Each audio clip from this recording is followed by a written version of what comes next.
ओम एकदंताय विद्महे वक्रतुंडाय धीमहि तन्नो दंती प्रचोदयात्। मित्रों, ज्योतिष रतन लाइव के इस कार्यक्रम में आपका हार्दिक स्वागत है। मैं हूं आचार्य पंडित सर्वदानंद शर्मा। मेरी ओर से आप सभी को प्यार भरा नमस्कार। मित्रों, आज हम आपके साथ चर्चा करेंगे जो तुला राशि के जातक हैं उनका माह मार्च का जो राशिफल है वो क्या कहता है उसके विषय में। लेकिन इससे पहले कि हम आपके इस मार्च के महीने का राशिफल बताएं, यह जानना आपके लिए थोड़ा आवश्यक हो जाता है कि ग्रहों की चाल और ग्रहों की स्थिति इस माह गोचर में कैसी है, क्योंकि उसी के आधार पर आपका राशिफल तैयार होता है। तो यह भी आपके लिए जानना यहाँ पर आवश्यक हो जाता है। तो आइए जानते हैं कि सूर्य जो कि अभी कुंभ राशि में चल रहे हैं, संचार कर रहे हैं, यह 14 मार्च को इस राशि को परिवर्तित करके अपनी मित्र राशि मीन में प्रवेश करेंगे। तो मित्रों, जहाँ पर सूर्य अभी चल रहे हैं कुंभ राशि में, बताना चाहेंगे कि कुंभ राशि आपके कुंडली के पंचम भाव यानी कि 5th हाउस में स्थित है, और मीन राशि जिसमें ये प्रवेश करेंगे 14 मार्च को, वह मीन राशि आपके कुंडली के 6th भाव यानी कि 6th हाउस में स्थित है। आगे बात करते हैं मंगल के विषय में। मंगल अभी अपनी स्वयं की राशि मेष में चल रहे हैं, लेकिन 22 मार्च को ये वृषभ राशि में प्रवेश करेंगे। मेष राशि आपके कुंडली के 7th हाउस यानी कि 7th भाव में स्थित है, और वृषभ राशि जहां पर ये 22 मार्च को प्रवेश करेंगे वह आपकी कुंडली के 8th हाउस यानी कि 8th भाव में स्थित है। आगे बताते हैं बुध के विषय में।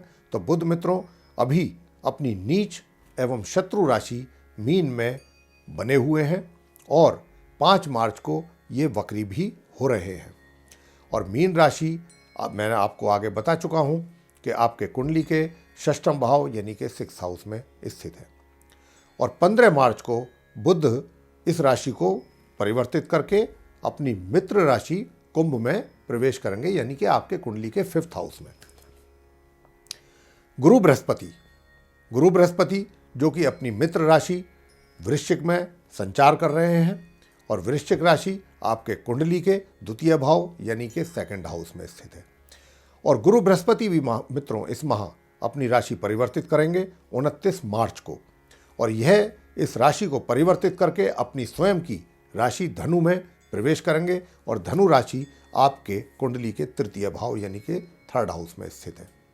और यहाँ पर इनकी युति मित्रों शनि के साथ होने वाली है, और साथ ही केतु के साथ भी इनकी युति बनेगी। आगे चर्चा करते हैं मित्रों आपसे शुक्र की। तो शुक्र अभी वर्तमान में अपनी मित्र राशि मकर में बने हुए हैं, और मकर राशि आपके कुंडली के 4th हाउस यानी कि 4th भाव में स्थित है। लेकिन शुक्र भी इस माह अपनी राशि को परिवर्तित करेंगे 21 मार्च को, और यह इस राशि को परिवर्तित करके अपनी मित्र राशि कुंभ में प्रवेश करेंगे। और कुंभ राशि हम आपको बता चुके हैं कि आपके कुंडली के 5th हाउस यानी कि 5th भाव में स्थित है, और यहां पर इनकी युति अपने मित्र बुध के साथ बनेगी। शनि के विषय में चर्चा करते हैं। शनि पूरे वर्ष मित्रों धनु राशि में ही संचार करते रहेंगे यानी कि आपके कुंडली के 3th हाउस में यानी कि 3rd हाउस में। आगे चर्चा करते हैं आपसे राहु और केतु के विषय में। मित्रों, राहु और केतु इस माह 1.5 वर्ष के उपरांत अपनी राशियां परिवर्तित कर रहे हैं, और राहु और केतु दोनों ही 7 मार्च को यानी कि 7 मार्च को अपनी राशियां परिवर्तित करने जा रहे हैं। और राहु अभी वर्तमान में अपनी शत्रु राशि कर्क में है, विद्वान है, और केतु यह मकर राशि में विद्वान है। और राहु 7 मार्च को जब राशि परिवर्तित करेंगे तो यह अपनी मित्र राशि और उच्च की राशि मिथुन में प्रवेश करेंगे, और मिथुन राशि आपके कुंडली के 9th भाव यानी कि 9th हाउस में स्थित है। और जहां पर राहु बने हुए हैं कर्क राशि अपनी शत्रु राशि में, वर्तमान में यह राशि आपके कुंडली के 10th भाव में स्थित है। और शुक्र अभी 4th भाव में स्थित है मकर राशि में, लेकिन जब 7 मार्च को ये इस राशि से निकलेंगे तो ये अपनी मतलब धनु राशि सम राशि उसमें ये प्रवेश करेंगे। इनकी सम राशि भी है, ये इनकी उच्च की राशि भी है, और ये आपके कुंडली के 3th भाव में गुरु और शनि के साथ युति बनाएंगे। तो मित्रों, यह था ग्रहों की गोचर में स्थिति, जिसके आधार पर आप तुला राशि के जातकों का राशिफल हम आपके साथ साझा करने जा रहे हैं। तो आइए जानते हैं सबसे पहले आप तुला राशि के जो जातक हैं उनके व्यवसाय की स्थिति के विषय में कि इस माह आप तुला राशि के जातकों की व्यवसाय की स्थिति कैसी रहने वाली है। तो बताना चाहेंगे मित्रों कि आप पिछले काफ़ी समय से अपने व्यवसाय से संबंधित, चाहे आप नौकरी में थे या हैं या फिर व्यापार में, परेशानियों का सामना कर रहे हैं, लेकिन अब आपको अपने रोजगार या व्यापार में निरंतर सुधार दिखाई देगा, क्योंकि जैसा कि अभी हमने आपको बताया भी है कि राहु इस माह की 7 तारीख को अपनी राशि परिवर्तित कर रहे हैं और अब आपका भाग्य भी आपका साथ देगा। आने वाले समय में आप अपने कार्यों को सफलतापूर्वक कर पाएंगे, लेकिन साथ ही आपको अपना क्रोध भी पूर्ण रूप से अपने नियंत्रण में रखना होगा और परिश्रम भी लगातार करते रहना होगा, क्योंकि कुंडली में आंशिक काल सर्प योग होने के भी लक्षण कारण आपके परिश्रम तो आपको अवश्य करना ही होगा, क्योंकि काल सर्प योग का भी बना हुआ है इस माह आपके कुंडली में, और तभी आपको अपने अनुकूल फलों की प्राप्ति हो सकती है। तो यहाँ पर इस बात पर हम अधिक जोर दे रहे हैं कि आपको अपने परिश्रम पर अवश्य ध्यान देना होगा। परिश्रम से ही अपना कार्य करें ताकि आपको अच्छे परिणाम प्राप्त हों, क्योंकि जब काल सर्प योग कुंडली में हो जाता है तो व्यक्ति को अत्यधिक परिश्रम भी करना पड़ता है सफलता प्राप्त करने के लिए। तो इसीलिए हम आपको यहाँ पर सचेत कर रहे हैं। आगे चर्चा करेंगे मित्रों आपकी वित्तीय स्थिति के विषय में। इस माह ग्रहों की स्थिति को अगर देखें या उनको देख करके कह सकते हैं कि आपकी आय के अच्छे साधन तो बने रहने वाले हैं पूरे माह। इसके अलावा आप अगर धन संचय की योजना रखते हैं तो आसानी से पूरा कर पाएंगे, यानी कि कुल मिलाकर के आपकी इस माह वित्तीय स्थिति ठीक रहने वाली है, अच्छी रहने वाली है। यहाँ पर आपको कोई निराश होने की आवश्यकता नहीं है। आगे चर्चा करते हैं मित्रों आपसे आपके प्रेम संबंध और वैवाहिक संबंधों के विषय में। तो इस माह के आरंभ से और माह के मध्य तक अगर आप अपने प्रेमी या प्रेयसी को प्रेम का प्रस्ताव रखते हैं तो यह सिर्फ मित्रता तक ही स्वीकार्य होगा, या कह सकते हैं कि मित्रता तक ही सीमित रह पाएगा। बात उसके आगे नहीं जा पाएगी या बढ़ पाएगी। और माह के मध्य से और माह के अंत तक ग्रहों की बिल्कुल भी सहयोग आपको नहीं मिलने वाला है, तो इस समय का लाभ आप नहीं उठा पाएंगे मित्रों। विवाहित व्यक्तियों को अपने क्रोध पर नियंत्रण रखना होगा, अन्यथा वैवाहिक जीवन में तनाव की स्थिति पैदा हो सकती है।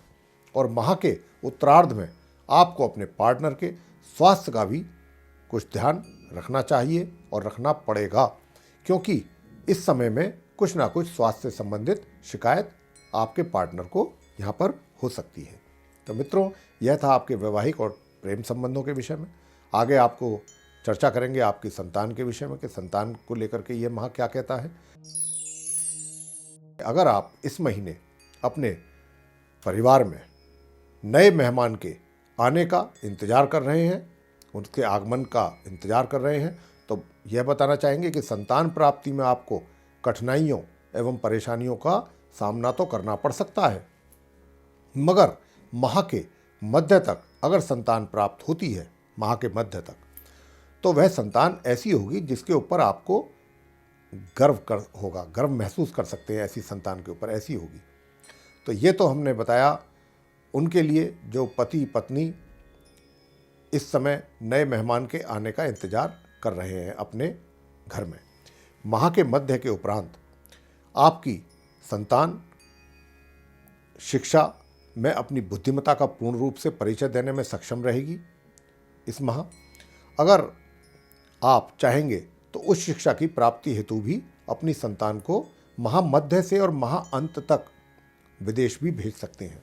इस कार्य में भी कोई विघ्न पैदा होने वाला नहीं है ग्रहों के अनुसार। तो यह था मित्रों आपकी संतान के विषय में। आगे चर्चा करेंगे आपके स्वास्थ्य को लेकर। तो मित्रों बताना चाहेंगे कि इस माह आपका सामान्यतः स्वास्थ्य जो है वो उत्तम ही रहने वाला है। उपाय क्या किए जाए? अगर उपाय कर सकते हैं तो और लाभ प्राप्त कर पाएंगे।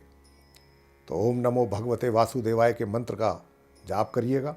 खाली समय में भी अगर बैठे हैं, कहीं ऑफिस में भी बैठे हैं, कहीं अपने कार्य क्षेत्र में बैठे हैं, जब भी समय मिल जाए करते रहिए ओम नमो भगवते वासुदेवाय। इसके साथ साथ हनुमान स्तोत्रम का पाठ करें नित्य प्रतिदिन, इससे आपको लाभ प्राप्त होंगे। तो मित्रों, ये जो था आप तुला राशि के जातकों का राशिफल था मार्च के महीने के लिए। इसी के साथ आपको कहना चाहेंगे कि आप ज्योतिष रतन लाइव चैनल को लाइक कीजिएगा और सब्सक्राइब भी अवश्य कीजिएगा। और इसी के साथ जो बेल आइकन है उसको भी अवश्य दबाइए, क्योंकि हमारी जो भी आने वाली आगामी नए वीडियोस, नोटिफिकेशंस जो भी हैं वो आप तक सीधे आसानी से पहुंच सकते हैं और आप समय अनुसार उनका भी लाभ प्राप्त कर सकते हैं। इसी के साथ धन्यवाद।